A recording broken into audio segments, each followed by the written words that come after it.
that's been raging in the media about the Syrian refugees, and of course, we have to say it. Most of them aren't refugees. Most of them are economic migrants. You haven't spoken at great length about immigration, but surely you've got a viewpoint on this. Of course. Now with what's happening, this is an invasion. With what we're seeing, look. First and foremost, I speak from experience because I had a friend who became a good friend of mine, who was one of the first Bosnian refugees to come into Britain.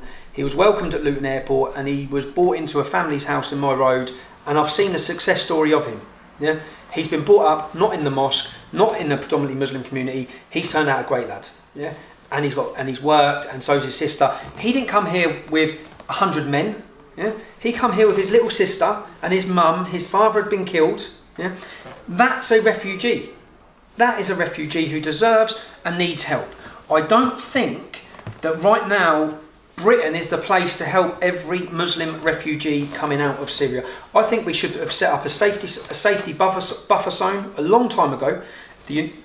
NATO should be going in and doing it. There should be a buffer zone on the border of Turkey where every refugee that needs sanctuary and needs safety and needs food and shelter is given it. And I think we should play a leading role in the world in doing that. Yeah?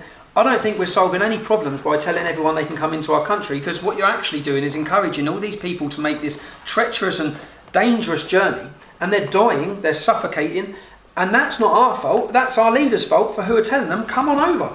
We should be going out there making sure they're safe.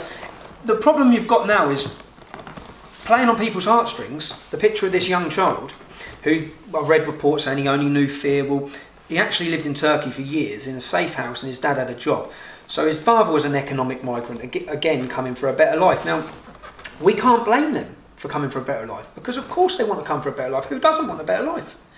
But we can't save the world. We can't help the world. If we're going to help these, then what about all these kids in Africa who can't eat? They're dying because they're starving. Germany are making a decision where they say they're going to bring in 800,000. Well, you shouldn't be able to make that decision when you're part of a free movement European Union. Yeah. Because all those people are free to come to our country if they wish to.